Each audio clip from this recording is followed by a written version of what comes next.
तो भाई लोग कैसे हो आप लोग। तो स्वैलो द स्टार के नेक्स्ट नॉवल के एपिसोड नंबर 311 में आपका स्वागत है। तो चलिए शुरू करते हैं, लेकिन इससे पहले अगर आपने मेरे चैनल को सब्सक्राइब नहीं किया तो सब्सक्राइब करके बेल आइकन दबाना ना भूलें। तो जैसा कि हमने पिछले एपिसोड में देखा कि अर्थ क्यों खास बात है, अब यहाँ पे हमें थंडर गॉड और लू फैंग को दिखाया जाते हैं जो कि ऑब्वियसली शॉक हो रहे होते हैं और उन्होंने कभी भी ऐसा नहीं सोचा था कि यहाँ पे काउंटलेस अमाउंट ऑफ एनर्जी लेंगे रिमॉडल करने के लिए अर्थ को, और उन्होंने कभी भी अर्थ के बारे में नहीं सोचा था कि आखिर वर्थ इट कितना होगा।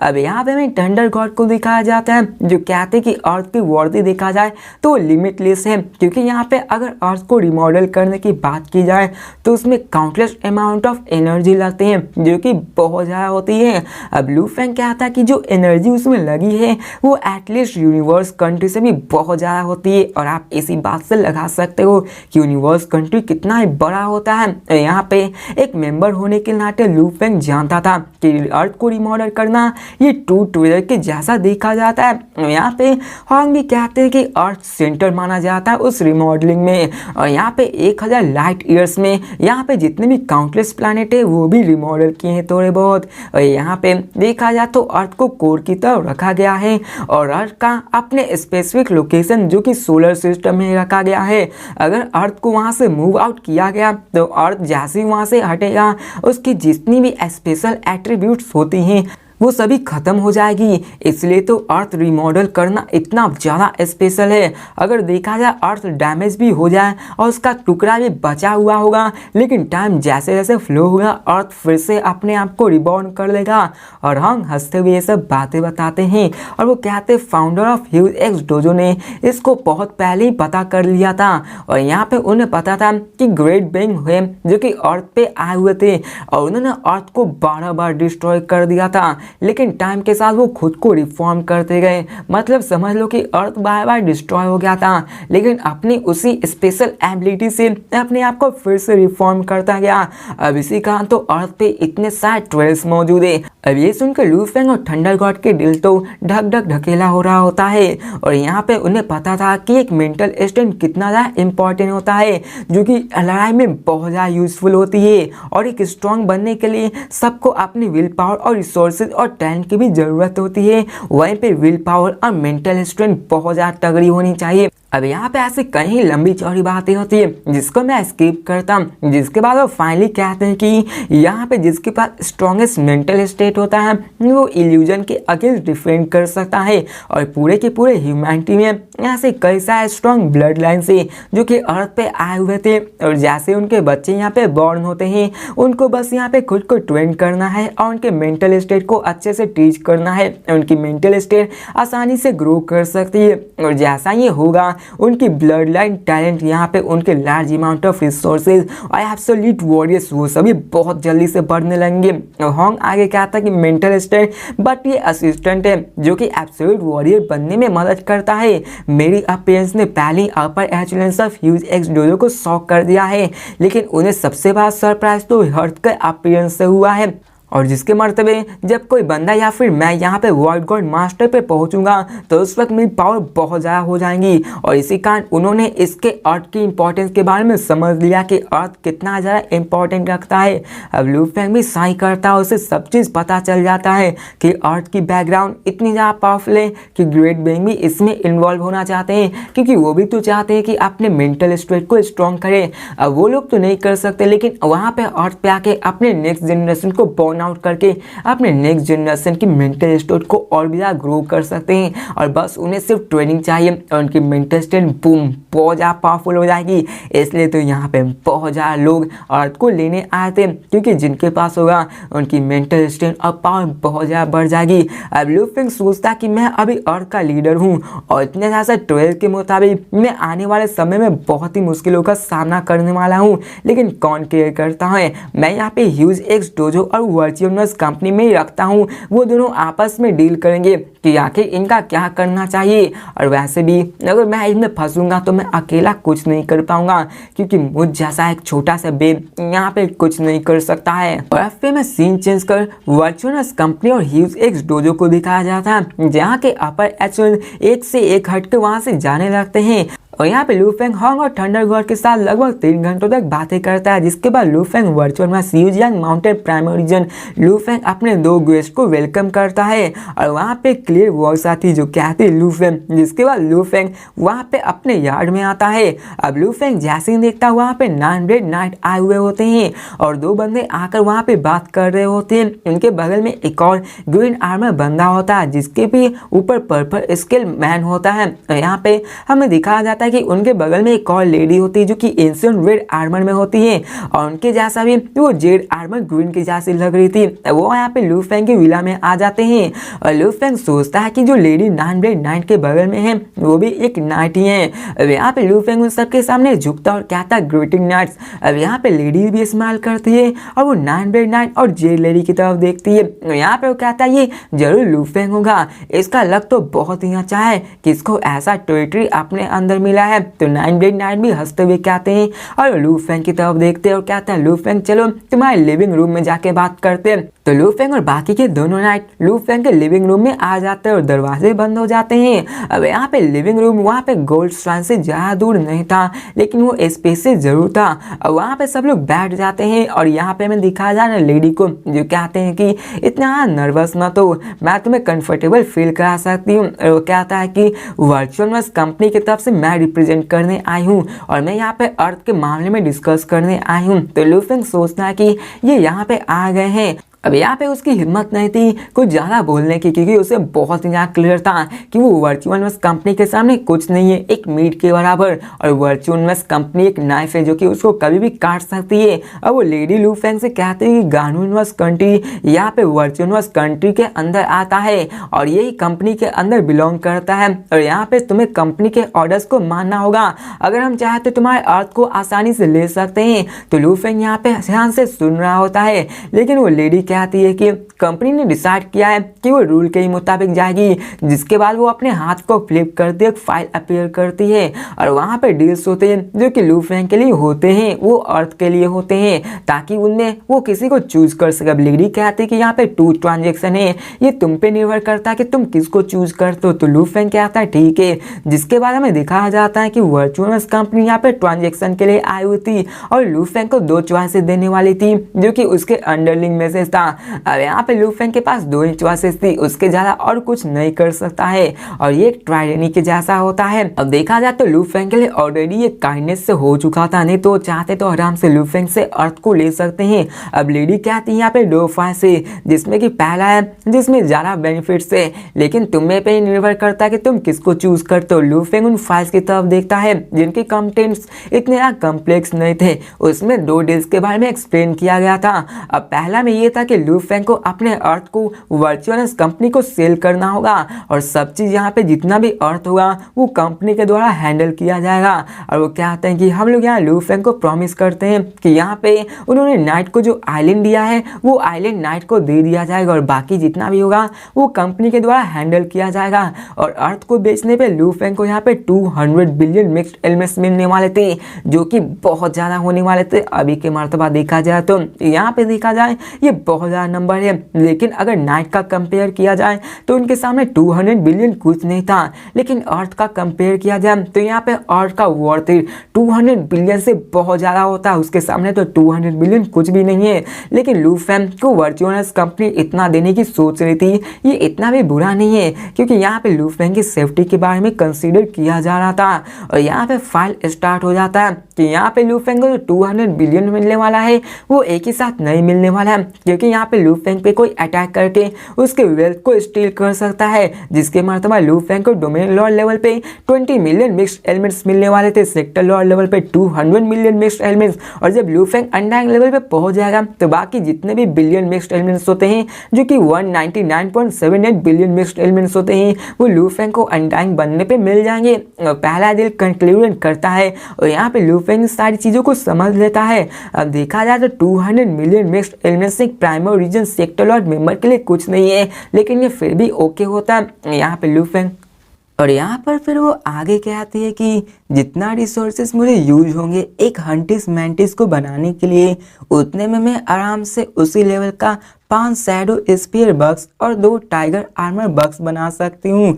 तो ये सुनकर लू फेंग ग्लीम करने लगता है। और फिर हंटिंग मैंटिस देखा जाए तो क्वीन एलिना इसको प्रोड्यूस कर सकती है और यहाँ पे अनएक्सपेक्टेड सरप्राइज भी मिल सकता है। अब लू फेंग ने अपने गोल्ड हॉर्न बेस के इनहेरिटेड मेमोरी से इन सब के बारे में जान रखा था। इन सारे हंटिंग मैंटिस के डिटेल इंट्रोडक्शन के बारे में भी जान रखा था कि मैंटिंग टाइप्स ह्यूज टाइप में से आते हैं और सेकंड में आता है आर्मर टाइप्स, जिनमें कि हमें बताया जाता है कि मैंटिंग टाइप्स यहाँ 7 टाइप्स में से आता है और ये 7 टाइप्स अपने आप में प्रोफिशिएंट होते हैं और इन सबकी पावर बहुत ज़्यादा होता है।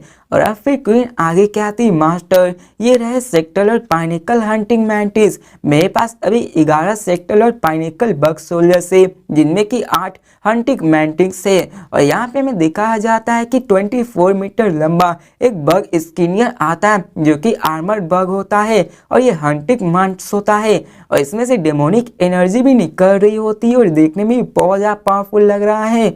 और इसके 2 आंख भी होते हैं, सर पे 2 हॉर्न्स होते हैं और इसके मुंह ओकेजनली ओपन करने पे इनके अंदर काउंटलेस शार्प टीथ भी दिखाई दे रहे होते हैं जो कि प्योरली एक फाइटिंग मशीन की तरह लग रहा था। इसकी बॉडी एब्सोल्यूट डिफेंस की तरह बनी हुई थी, स्पीड भी थी, पेयर ऑफ क्लॉज भी थी जो कि स्लाउटरिंग मशीन के जैसा काम करती है।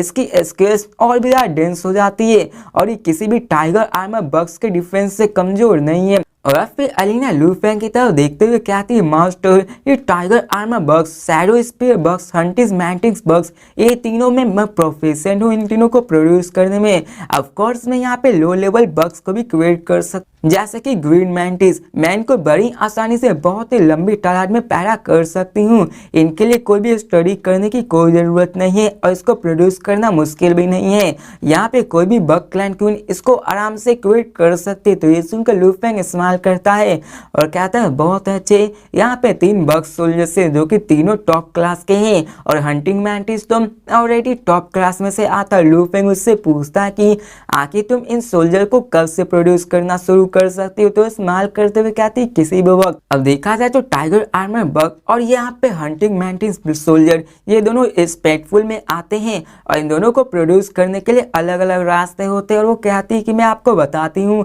आप इनमें से चूज कर सकते हो। यहाँ पे 2 रास्ते। तो लू फेंग कहता है, बोलो। और फिर वो आगे कहती है कि यहाँ पहला रास्ता ये है कि उनको लार्ज स्केल में प्रोड्यूस करना है, लेकिन यहाँ पे एक ये मसला होगा कि वो वीक हंटिंग मैंटिस हो गए और यहाँ पे टाइगर आर्मर शैडो स्पीयर वो सभी कमजोर होंगे। अब देखा जाए तो स्टार और यूनिवर्सल लेवल बग्स को क्रिएट करना बहुत ही आसान होता है। उनको लाखों की करोड़ों की तादाद में पैदा कर सकते हैं, जिसके बाद हम उन्हीं सबको एक दूसरे में लड़ाएंगे। अब यहाँ पे जो कमजोर होगा वो मरेगा और जो स्ट्रांग होगा वो सरवाइव करेगा और जो स्ट्रांग होगा उन मरे हुए को खाकर और भी ज़्यादा स्ट्रांग बनेगा और ऐसे ही करके वहाँ पर सिर्फ एक ही बनेगा और ये बहुत ज़्यादा पावरफुल होगा और ये आराम से इंटरप्रेट सेक्टर और पाइनिकल लेवल बग होगा। और यहाँ पे एक दूसरे को खाते हुए एक स्टार यूनिवर्सल लेवल आराम से एक बचता है। और फिर क्वीन आगे एक्सप्लेन करती है कि बग सोल्जर सभी सेम नहीं होते हैं, कई के पास ग्रेटर कैपेबिलिटीज होती है और यहाँ पर इस मेथड को यूज करके कमजोर को छाटा जाता है और सिर्फ पाइनिकल सोल्जर को ही रखा जाता है। ये पाइनिकल सोल्जर जो बचते हैं वो आराम से किसी भी 10 time strongest normal sector pinnacle soldier से स्ट्रॉन्ग होगा। मतलब कि यहाँ पे जो प्रोड्यूस होगा पाइनिकल सेक्टर और उससे 10 गुना ज्यादा होगा और इसी सेक्टर और बग को हम किंग बोलते हैं। और अब फिर वो आगे क्या आती है कि सेकंड मेथड एक और है जो कि नॉर्मल प्रोडक्शन मेथड होता है और यहाँ पे मेरे लिए कोई सेक्टर पाइनिकल बग सोल्जर प्रोड्यूस करने के लिए मुझे रिसोर्सेज की जरूरत होती है और यहाँ पे कई सारे लेवल्स ऑफ बग्स को भी क्रिएट कर सकती हूँ और ये सभी आप पे निर्भर करता है कि आखिर मैं कितने ज्यादा रिसोर्सेज को यूज कर रही हूँ। अब यहाँ पे लू फेंग इन सारी बातों को सुन रहा होता है। फिर लू फेंग पूछता है कि एनर्जी रिसोर्सेज आखिर स्किल्स कैसे रहते हैं हैं। तो यहाँ पे फिर वो क्या आती है, यहाँ पे सेकेंड मेथड है जिसमें कि कम एनर्जी रिसोर्सेज यूज होता है। पहले में तो रिलाई करते हैं हम एक दूसरे को खाकर, जिनकी इफिशियंसी बहुत ही लो होती है और इस बैटल के दौरान हमें बहुत ज़्यादा लॉसेस भी देखने को मिलता है, जो कि देखा जाए इस मेथड से तो पहले के मुकाबले 100 टन ज़्यादा कम है। और यहाँ पे वो कहते हैं कि हमें यहाँ पे एक रिसोर्सेज को यूज़ करना है, जो कि अगर हमें किंग सोल्जर को प्रोड्यूस करना है तो हमें उसी लेवल के 100 सेम लेवल बग के बॉडी की ज़रूरत होगी। और यहाँ पे वो कहते हैं कि मास्टर आप अपने मेथड को चूज कर सकते हैं कि मैं किस मेथड को चूज करके यहाँ पे सेक्टर और पाइनिकल के बग्स को बनाऊं। अब यहाँ पे लू फेंग स्माइल करता है। लू फेंग उसके एक्सप्लेनेशन को सुनकर उसने पहले ही डिसीजन कर लिया होता कि आखिर उसे कौन चूज करना होगा। और यहाँ पे लू फेंग सोचता है कि मैंने 10,000 सोल कंट्रोल टेक्निक को यूज किया, मैं फाइनली यहाँ पे बग क्लैन क्वीन को कंट्रोल करने में सक्षम हो चुका हूँ। और यहाँ पे लू फेंग का मेन गोल था एक बड़ी सी बग क्लैन आर्मी का बनाना। और यहाँ बग क्लैन अपने सी ऑफ सोल्जर्स के नाम से ही जाना जाता है, जिनमें की कोई भी इलाइट बैटल टैक्टिक्स नहीं होती है। और लू फेंग कहते हैं भले मैं कुछ किंग सोल्जर बना दूं, लेकिन यहाँ पे मेजोरिटी रिसोर्सेज यहाँ पे लू फेंग को करना था लार्ज स्केल प्रोडक्शन में, जो कि नॉर्मल सोल्जर्स का होगा। अब देखा जाए तो एक किंग सोल्जर को प्रोड्यूस करना और यहाँ पे 100 नॉर्मल सोल्जर्स को प्रोड्यूस करना, तो यहाँ पे लू फेंग यही कहता है कि जहाँ पे आबादी ज़्यादा होगी वहीं पे ये करता है। जब 100 किंग सेक्टर और सोल्जर का कंपेयर किया जाएगा 10,000 सेक्टर और सोल्जर का, अगर इनमें ग्रुप बैटल होगा तो बिना डाउट के यहाँ पे 10,000 आर्मी जीत जाएगी। और किसी इंडिविजुअल बैटल में यहाँ किंग का कोई नहीं आएगा, लेकिन यहाँ पे मास बैटल में यहाँ पे उसी का ज़्यादा काम आएगा जिसकी संख्या ज़्यादा होगी। और अब फिर यहाँ पे लू फेंग ऑर्डर देता है कि मैं मेनली यहाँ सेकंड मेथड को प्रेफर करता हूँ। तो क्वीन एलिना भी कहती है यस मास्टर। और अब फिर लू फेंग कहता है बताओ मुझे रिसोर्सेज की, आखिर तुम्हें shadow spear, tiger armour, hunting mantis ब्लग को बनाने के लिए कितने रिसोर्सेज की जरूरत होगी। और यहाँ पे लू फेंग जानता था कि ये फ्री ऑफ कॉस्ट तो नहीं होने वाला है। और अब फिर क्वीन स्माइल करते हुए कहते हैं कि यहाँ पे कई सारे पाथवे हैं जिसमें कि रिसोर्सेज के 3 टाइप से। पहला तो सिंपली हमें यूनिवर्स क्रिस्टल का यूज करना पड़ेगा। ये क्रिस्टल वर्ल्ड एनर्जी से बने हुए हैं और ये किसी भी फॉर्म में आ सकते हैं। अब हम इसको यूज करके बग सोल्जर को बना सकते हैं। और यहाँ पे हमें यूनिवर्स क्रिस्टल को यूज करने के लिए बहुत ज़्यादा जरूरत होगी, जिसकी कॉस्ट भी बहुत ज़्यादा होगी। सेकेंड की हमें यहाँ पे large amount of metal alloy remains को यूज करना होगा, जहाँ पे फिव वॉरिस या फिर ह्यूज बिस्ट ब्लड या फिर कई सारे मटेरियल जैसे कि स्केल, सेल्स, मसल ये सब की जरूरत होगी, जिनका यूज करके मैं बहुत ज़्यादा बग सोल्जर्स को प्रोड्यूस कर सकती हूँ। और यहाँ पे प्राइस बहुत ज़्यादा सस्ता होगा पहले के मुकाबले। थर्ड रास्ता ये है कि हमें large amount of bug bodies को ढूंढना होगा, जहाँ पे इंस्टेंटली उन सबको क्रिएट करके मैं लार्ज अमाउंट ऑफ सोल्जर को बना सकती हूँ। और क्वीन स्माइल करते हुए कहती बिना डाउट के फर्स्ट बहुत ज़्यादा महंगा होता है, सेकंड एक्सट्रीमली लो होता है, वहीं पे थर्ड को करने के लिए सामान की ज़रूरत होती है। और वो कहते हैं कि ये आप पे डिपेंड करता है कि आप किस क्वालिटी के बॉडीज़ को लाते हैं। और वो कहते हैं कि जितना मैं जानती हूँ यहाँ पे 1008 यूनिवर्स कंट्री से इसको खरीदना इसमें बहुत ज़्यादा महंगा पड़ जाता है। अगर आप यहाँ पे आउटर रीजन में जाएंगे जहाँ पे काउंटलेस बॉडीज़ मौजूद होती हैं, वहाँ पे आपको दाम बहुत ही सस्ता पड़ेगा। और यहाँ पे आप जितना स्पेंड करेंगे आप उतना ही ज़्यादा मेरे से बग क्लाइंट सोल्जर्स की डिमांड कर सकते हैं। तो लू फेंग भी हामी बढ़ता है। अब यहाँ पे लू फेंग इन तीनों मेथड में जानता था कि फर्स्ट वाला बहुत ही सिंपल है कि यूनिवर्स क्रिस्टल लिया जाए और इनलेस अमाउंट ऑफ सोल्जर को प्रोड्यूस किया जाए। और अब फिर लू फेंग पूछता है कि यहाँ पे मुझे प्राइस बताओ, अगर मैं यूनिवर्स क्रिस्टल को यूज करूंगा तो आखिर मुझे कितना ज्यादा जरूरत होगा, एक सेक्टर और पाइनिकल शैडो स्पेयर या फिर एक 1 टाइगर आर्मर बग या 1 हैंटिस मैंटिस को क्रिएट करने के लिए। तो क्वीन कहती है एक सेक्टर और पाइनिकल शैडो स्पेयर को बनाने के लिए आपको 10 मिक्स्ड एलिमेंट्स को यूज करना होगा। और यहाँ पे sector lord pinnacle tiger armour bug को यूज करने के लिए आपको 25 मिक्स्ड एलिमेंट जितना यूनिवर्स क्रिस्टल का यूज होगा। वहीं पे हंटिस मैंटिस को यूज करने के लिए 50 मिक्स्ड एलिमेंट जितना आपको यूनिवर्स क्रिस्टल यूज होगा। और यहाँ पे जितने ज्यादा नंबर्स होंगे आप उतने ही ज्यादा क्रिएट कर सकते हैं। अब ये सुनकर लू फेंग लंबी सांस कहता है और कहता है माय गॉड, यहाँ पे किंग हंटिस मैंटिस सेक्टर और पाइनिकल को बनाने के लिए लू फेंग को तो 5000 मिक्स्ड एलिमेंट्स को होना चाहिए, जो कि एक अनडाइंग जनरल के पूरे वेल्थ जितना होता है। और यहाँ पे लू फेंग कहता है कि ये मदर नेस्ट ये सच में खेलने वाली चीज नहीं है, क्योंकि यहाँ पे एक सेक्टर लॉर्ड मदर नेस्ट अगर ऑक्शन में बेचा जाए तो इसकी प्राइस 1 मिलियन मिक्स्ड एलिमेंट्स के बराबर हो जाती है या फिर उससे भी ज्यादा हो सकती है। और इसको टेक्निक जो कि इसको कंट्रोल करने के लिए होता है वो तो और भी ज्यादा महंगा हो जाता है। अगर जिसके पास पैसा ना हो वो इसको खरीद भी नहीं सकता है। और यहाँ पे लू फेंग सोचता है कि 1 मिलियन मिक्स्ड एलिमेंट्स यहाँ पे लू फेंग का इनिशियल इन्वेस्टमेंट था। और यहाँ पे लू फेंग को अमाउंट ऑफ सोल्जर्स को भी प्रोड्यूस करना था जो कि कभी ना खत्म होने वाली थी। और अब यहाँ पे देखा जाए तो हंटिंग मैंटिस किंग, यहाँ पे इन सबको मिला के एक किंग बनाने के लिए 5000 मिक्स्ड एलिमेंट्स लगने वाला था। और लू फेंग इतना तो नहीं कर सकता था। और यहाँ पे एक चीपेस्ट शैडो स्पीयर बग को भी प्रोड्यूस करने के लिए 10,000 मिक्स्ड एलिमेंट्स की जरूरत थी। और 10,000 बनाया जाता तो लू फेंग के लिए 1 मिलियन मिक्स्ड एलिमेंट्स लग जाता। अब ये सुनकर लू फेंग क्या था, ये तो बहुत ज्यादा एक्सपेंसिव है। अभी लू फेंग के पास टोटल 2 मिलियन मिक्स्ड एलिमेंट्स उसके अकाउंट में बचे हुए थे और उनमें से टीचर इनहेरिटेंस के भी पैसे थे। उसने पहले तो अपनी इन्वेस्टमेंट की थी, लेकिन अभी के मर्तबा लू फेंग के पास इतनी ज्यादा मनी नहीं बची थी कि वो इन सब को कर सके। अब लू फेंग सोचता है कि मेरा प्लान तो पहले ये था कि मैं मिलियन ऑफ सेक्टर और आर्मी क्रिएट कर सकता हूँ और ऐसा होगा तो मैं हर तरफ कत्लेआम मचा सकता हूँ, यहाँ तक कि एम्पायर लेवल अनडाइंग बेइंग भी यहाँ पे कुछ नहीं कर सकता। वो अपने टेलीपोर्टेशन या जब तक उसके पास टाइम स्टॉप ना हो या फिर कोई हेवनली टेक्निक ना हो वो इसको हैंडल नहीं कर सकता। एम्पायर लेवल अनडाइंग के पास अपनी लेवल ऑफ स्ट्रेंथ होती है, लेकिन यहाँ पे millions of sector lord army आ जाए तो उसकी अल्टीमेट ट्रम्प कार्ड भी उसके सामने ना काम करेगी। और लू फेंग क्या था अलीना, तो क्वीन भी क्या थी मास्टर। और यहाँ पे हमें दिखाया जाता है लू फेंग को जो कहती है कि अगर तुम मेटल एलॉय रिमेंस या ब्लड या मेटेरियल्स या बग सोल्जर की बॉडीज को यूज करोगी तो आखिर तुम्हें कितना लगेगा, क्या तुम्हारे पास क्वांटम कंप्यूटर है और क्या तुम हमें अमाउंट्स के बारे में बता सकती हो। तो क्वीन कहती है कि मास्टर मेरे पास एक है। और वो कहती थोड़ा देर रुकिएगा, मैं आपको एस्टिमेट फिगर दे देती हूँ कि आपको कितने सारे रिसोर्सेज की जरूरत होगी कि मैं इतने सोल्जर को प्रोड्यूस कर सकती हूँ। और अब फिर मैं सीन चेंज कर यांग झाओ सिटी लुओ रेसिडेंस का सीन दिखाया जाता है जहाँ पे लू फेंग अभी बैम्बू चेयर पे बैठा हुआ था और यहाँ पे लू फेंग सबके बारे में सोच रहा होता है और कहता है यहाँ पे मिलियन ऑफ सेक्टर और आर्मी को बनाना इतना भी आसान नहीं। और बबाता से कहता है क्या तुम्हें यहाँ पे कोई भी इंफॉर्मेशन ऑनलाइन मिली, तो बबाता कहती है कि मैं अभी भी चेक करी हूँ, यहाँ पे कई सारे रास्ते हैं इस मटेरियल्स को परचेज करने के लिए और यहाँ पे सबके अलग अलग प्राइसिंग है। यहाँ पे उनके मटेरियल जो प्राइसिंग है वॉल्यूम है ये सभी अलग अलग डिमांड पे है, जैसा कि अलग प्लैनेट पे अलग प्राइस है। और यहाँ पे लू फेंग बबाता से यही सर्च करवा रहा होता है। बबाता उससे कहती है कि यहाँ पे कई सारे लोग हैं जो इन सारे मटेरियल्स को सेल कर रहे हैं, तुम मुझे कुछ समय दो, लगभग 6 घंटे, मैं इन सबको सेटल कर दूंगी। तो लू फेंग हामी भरता। फिर तभी हमें एक सरप्राइज वॉच दिखाया जाता है जो कहता है बिग ब्रदर, और हमें दिखाया जाता है लू फेंग देखता है तो वहाँ पे कोई और नए लुओ हुआ होता है और वो दोनों एक दूसरे से मिलते हैं। और यहाँ पे लू हुआ उसके पास आता है और कहता है बिग ब्रदर यहाँ पे तुम कुछ ज्यादा ही जल्दी आ गए, आखिर तुम इतनी जल्दी क्यों आ गए हो। और यहाँ पे उसके साथ बैठ जाता है।